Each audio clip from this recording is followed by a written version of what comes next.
The laughter in the cafe that morning was a bright, brittle sound, like thin glass, almost too cheerful, ready to shatter. I remember thinking that, even before it happened, because soon, that laughter did shatter. It twisted, became something sharp, something ugly, and it was all pointed at one man. A quiet man in an army uniform who seemed to carry the world's sorrows on his shoulders. I still see his face sometimes in my mind, his tired eyes, and I will never ever forget what he pulled from his pocket. It's a moment etched into my memory, a quiet hum beneath the surface of my days, reminding me of things easily forgotten. I was there, as I often was on a Saturday, tucked into my favorite spot by the big front window. My tea was probably going cold. It usually did. I'd get lost in watching the world go by. The cafe was my weekend haven, a place of gentle anonymity. It thrummed with a low, happy energy, friends meeting for coffee, families sharing pastries, the clink of spoons against ceramic, the murmur of 100 conversations. The smell of coffee and warm sugar hung in the air. It was usually a comforting symphony of ordinary life.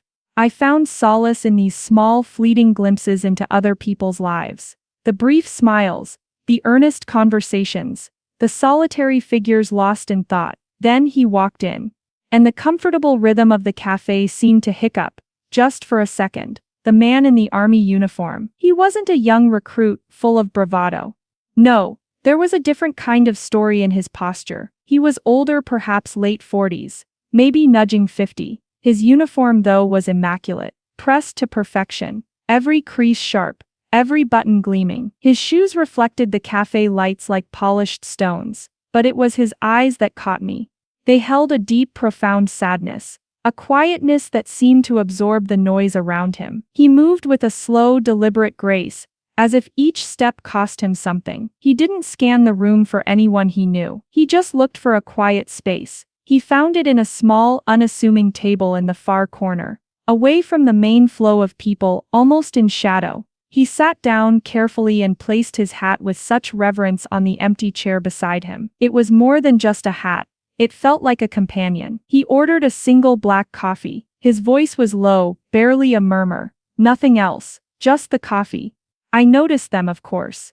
It was hard not to. The group of young people at a larger table, not too far from him. 2 young men, 1 young woman, all bright teeth and loud, easy laughter. They were probably university students, full of that unshakable confidence that youth often wears like a coat. Life for them seemed simple, a sunlit path. Their attention, like a careless spotlight, soon fell upon the man in uniform. At first it was subtle, whispers shared behind cupped hands, sidelong glances, quickly averted, a smothered giggle from the girl, her eyes darting towards him and then away, sharing a joke with her companions.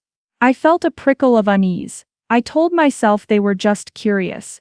Young people, perhaps, who didn't see uniforms very often. But the feeling in the cafe began to shift. The cheerful buzz felt a little strained now, a little thinner around the edges. Something uncomfortable was brewing. The man, the soldier, let's call him Arthur. It feels right for the quiet dignity he wore. He gave no sign that he noticed. Or if he did, he was a master of concealing it. He just sat there, his profile to them, his gaze fixed on something beyond the window. Perhaps he was watching the people pass by on the street.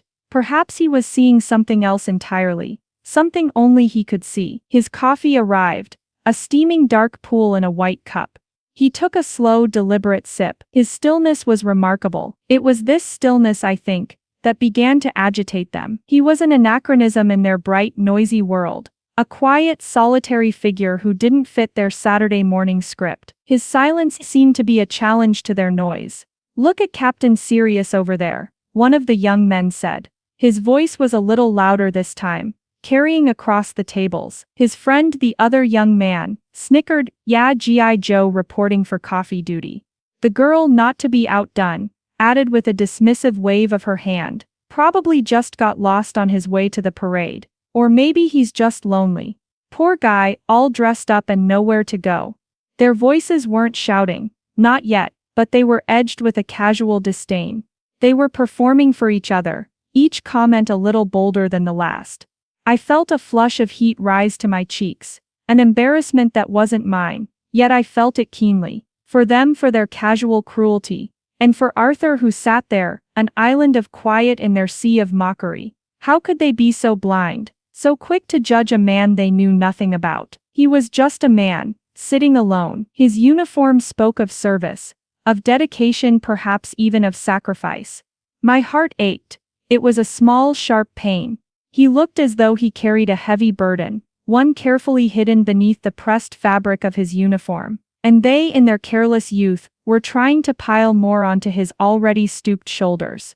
Arthur remained still as stone. His posture didn't change. He didn't turn his head. He didn't frown. His gaze remained steadfastly on the world outside the window. Perhaps this calm, this absolute refusal to acknowledge their taunts, irritated them even more. It was as if they were throwing pebbles at a great cliff face, and the pebbles were just bouncing off, unnoticed. They wanted a reaction, a spark, anything to break his composure. Then the louder of the two young men, the one who seemed to be the ringleader of their little pack of jesters, pushed his chair back. It scraped loudly against the tiled floor. His friends smirked, their eyes gleaming with anticipation. They egged him on with nudges and whispers. He stood up. He had a certain swagger, a cocksure tilt to his head. He walked over to Arthur's table. Each step seemed deliberate. A slow-motion train wreck I couldn't look away from. My breath hitched. My tea was forgotten, cold and bitter in its cup. The ambient noise of the cafe, the clatter, the chatter, seemed to recede. It was as if someone had turned down the volume on the world. I could feel other eyes turning, other conversations faltering. A nervous, palpable tension filled the air. It was thick like humidity before a storm. "Hey, soldier boy," the young man said. His voice was brash, laced with an easy, unthinking meanness. He leaned his hands on Arthur's small table, invading his space. "Lost your way? Looking for directions to the war? Or just here to look tough?" He was trying to be intimidating, I could see, puffing out his chest a little. Arthur looked up. He moved his head slowly, as if it were very heavy. His eyes, those tired, sad eyes, met the young man's. They were indeed weary, as I had first thought. But beneath the weariness, they were clear, and incredibly steady. There was no flicker of fear in them, no flash of anger, just a profound, bone-deep sorrow. And perhaps something else. Resignation. The cafe had fallen into an almost complete silence now. I think everyone was holding their breath, just as I was. The air crackled. What would Arthur do? What would he say? Would he rise to this blatant provocation? Part of me, the angry part, wanted him to. He wanted him to stand up, to use a parade ground voice, and cut this arrogant boy down to size. But Arthur did nothing of the sort. He didn't raise his voice. He didn't even change his expression much. He didn't speak, not a single solitary word. Instead he moved. With that same slow, deliberate calm that characterized his every action, he reached into the breast pocket of his perfectly pressed uniform, the one just over his heart. My own heart hammered against my ribs. What was he doing? What was he going to pull out? For a fleeting, ridiculous second, my mind flashed to images from movies. A badge, a sternly worded letter, something to assert authority. The air was so thick with unspoken questions you could have cut it with a knife. The young man, the instigator, standing over Arthur's table, seemed to lose a fraction of his bluster. A flicker of uncertainty crossed his face. Even he seemed to sense that this quiet man was not reacting in any way he had anticipated. His friends at their table had stopped their smirking. They watched, transfixed. Arthur's hand emerged from his pocket. He wasn't holding a weapon. He wasn't holding a challenge. He was holding a small, neatly folded piece of paper. It looked old, faded, a little crumpled at the edges, as if it had been handled many, many times. He placed it gently on the table, right between them. Then, with fingers that trembled ever so slightly, he carefully unfolded it. The young man, the loud one, leaned in a little closer, his curiosity overriding his bravado. For a moment, he craned his neck. I strained to see from my seat, my whole body leaning forward. The paper was thin. I could see colors. It was a child's drawing, made with bright, wobbly crayon lines. The kind of art that only a child can create, full of innocent joy and imperfect charm. There was a stick figure, a tall one, meticulously dressed in a green uniform, colored in with enthusiastic uneven strokes, much like the one Arthur was wearing. Beside it, a smaller stick figure. This one wore a bright pink dress, and had a mop of sunny yellow crayon hair. The two stick figures were holding hands. Their smiles were wide, simple curves. Above them, drawn in big, earnest, slightly lopsided capital letters, were the words, "In me daddy, my hero." Underneath, a sun with bright yellow rays filled one corner, and a few lopsided hearts floated in the air. Silence. A profound echoing silence descended upon the entire cafe. It wasn't an empty silence. It was heavy, stunned, filled with a dawning horrified understanding. The kind of silence that presses down on your chest, making it hard to breathe. The young man who had been so bold, so full of arrogant swagger, just stared. He stared at the colorful, innocent drawing. His face, which had been twisted in a condescending smirk just moments before, was now utterly blank, wiped clean of all expression except for a creeping shock. He looked from the crayon figures to Arthur's weary, grief-etched face, and then back to the drawing, as if he couldn't reconcile the two. Then Arthur spoke. His voice was soft, so incredibly soft, you had to strain to hear it, yet it seemed to fill every corner of that silent room. It was husky, thick with an emotion that was hard to pinpoint. Was it grief? Was it pride? Or was it an unbearable mix of both? "My daughter drew this for me," he said, his voice a quiet caress. He paused, and in that pause, you could hear a world of unspoken pain. His gaze drifted to the drawing, and a flicker of profound, unutterable pain crossed his eyes. "So quickly I almost missed it. She drew it for me," he repeated, as if the words themselves were a heavy weight. "Before her last surgery." Another pause, longer this time, the silence stretched, taut and painful. "She didn't make it." The words, so simple, so direct, landed like blows. They hung in the air, stark and devastating. The young man took an involuntary step back from the table, as if the words themselves had physically pushed him. His face was pale now, ghostly. He looked as though he'd been winded, all the air knocked out of him. His friends at the other table were no longer smirking. He weren't even looking at each other.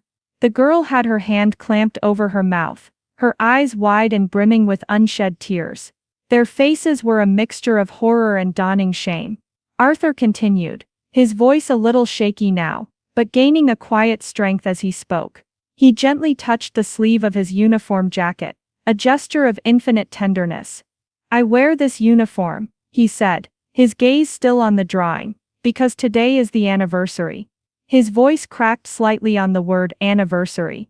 "The anniversary of the day she gave me this. The day she told me I was her hero." His eyes, clouded with memory, found the drawing again, caressing it with his gaze. "She loved this cafe," he went on, his voice barely above a whisper. "She loved the chocolate cupcakes here. With the pink frosting." He gestured almost imperceptibly, with a slight nod of his head, to a small untouched cupcake that sat beside his coffee cup. "I hadn't truly registered it before, amidst the drama. It had bright pink frosting, and a single cheerful-looking sprinkle on top. It looked so small, so terribly lonely on the table next to his black coffee. A single poignant offering. I come here every year. On this day," Arthur explained, his voice raw, "to sit where she liked to sit, to have her favorite cupcake, to remember her voice, her smile."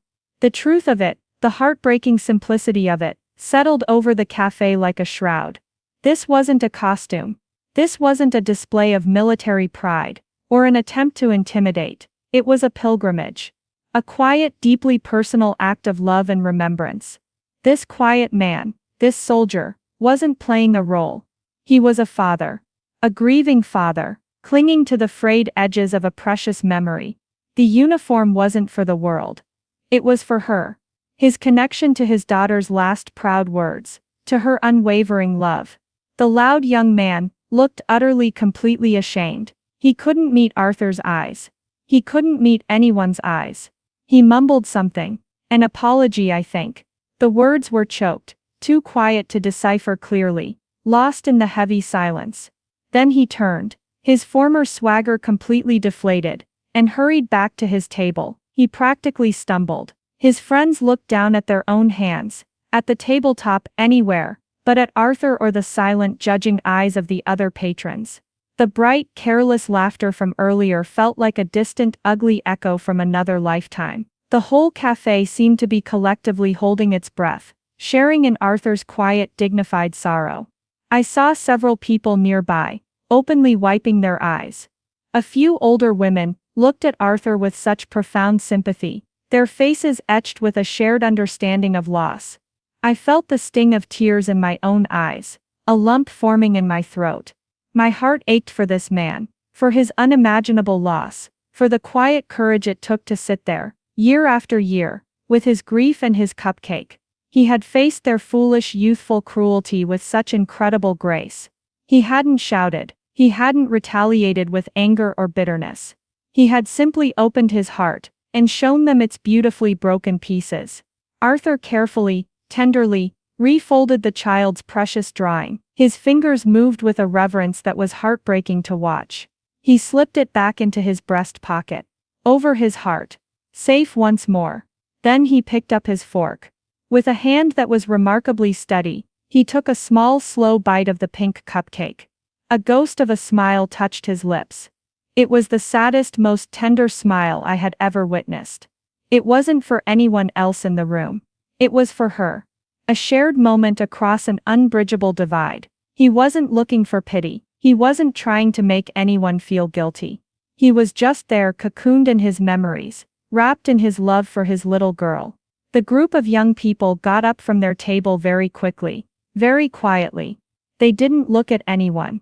Their faces were flushed, mottled with shame and regret. They almost ran out of the cafe, leaving their own half-finished drinks and food behind. The space they vacated felt suddenly lighter, cleaner, as if a toxic presence had been removed. I watched Arthur for a few more moments. He ate a little more of the cupcake, each bite slow and deliberate. He sipped his black coffee. He looked out the window again, his gaze distant, lost in thoughts and memories I could only imagine. I felt an overwhelming urge to do something, to say something, but what words could possibly suffice? What could I offer in the face of such profound, quiet grief? Words felt so small, so hollow, so utterly inadequate. Then an idea, a small hesitant impulse, flickered in my mind. I got up from my table, leaving my own cold tea. I walked over to the counter. The barista, a kind-faced young woman with gentle eyes, had witnessed the whole exchange. Her own eyes were a little moist. I bought another cupcake. This one had blue frosting, a bright, cheerful blue. I asked her, my voice softer than I intended. Would you mind taking this over to the gentleman in the corner? I gestured discreetly towards Arthur. Please just tell him, I said, struggling to find the right words. This is from someone who understands. Just a little, and who admires his strength. I didn't need to explain more. Some things don't need elaborate explanations. Sometimes, a shared glance, a small gesture says everything. She nodded, her eyes soft with compassion. Of course, she whispered. She took the cupcake on a small plate, and carried it over to Arthur's table. He looked up, a flicker of surprise in his tired eyes, when she placed it before him. The barista said something quietly, her head inclined towards him, and then she gestured vaguely in my direction. Arthur's gaze found mine across the now quiet room. He looked at me for a long moment. A moment that seemed to stretch, filled with unspoken understanding. Then he gave a small, almost imperceptible nod, and a tiny grateful smile touched his lips. A real one this time, though still deeply tinged with an indelible sadness. It wasn't much, but it was enough. It was a connection. A fragile bridge built across a room full of strangers, a shared moment of quiet humanity. I left the cafe shortly after that. The air outside felt surprisingly fresh on my face. The sun felt warm on my skin. The world kept spinning, indifferent to the small dramas played out in corner cafes. But the scene inside, the weight of it, the lesson of it, stayed with me. It walks with me still. Arthur's quiet strength. The raw, unvarnished pain in his simple story. The casual, thoughtless cruelty of youth, transformed so suddenly, so completely into a heavy cloak of shame. That day, the uniform stopped being just a symbol of a soldier, of duty or of war for me. It became something much more personal, much more poignant. It became a symbol of a father's unending love. A wearable love letter to a cherished lost child. The quietest man in the room, the one everyone had misjudged, had taught me the loudest, most profound lesson. He taught me that behind every face, behind every uniform, behind every wall of silence, there is a story. Often, that story is filled with quiet battles, with unseen scars, with a grief carried with incredible fortitude. He taught me to look past the surface, to try and see the heart beneath. He taught me that sometimes, the deepest wounds are borne with the most unassuming dignity. And that a simple child's drawing, filled with innocent love and crayon heroes, can be more powerful than any weapon, more eloquent than any speech, and more healing than any words of comfort. I try to remember that. I really do. Every single day. Thank you for listening to this story. We hope it touched your heart, and gave you something to reflect on. If you enjoyed it, and if it resonated with you, please take a moment to give this video a thumbs up. We'd love to hear your thoughts, so please leave a comment below. What did this story make you feel? Don't forget to subscribe to our channel for more stories like this one. Stories that aim to find the extraordinary in the ordinary. And if you know someone who might appreciate this message, someone who might need to hear it, please share this video with them. Your support means the world to us, and helps us continue to bring these narratives to life. Until next time, take care, and look for the stories around you.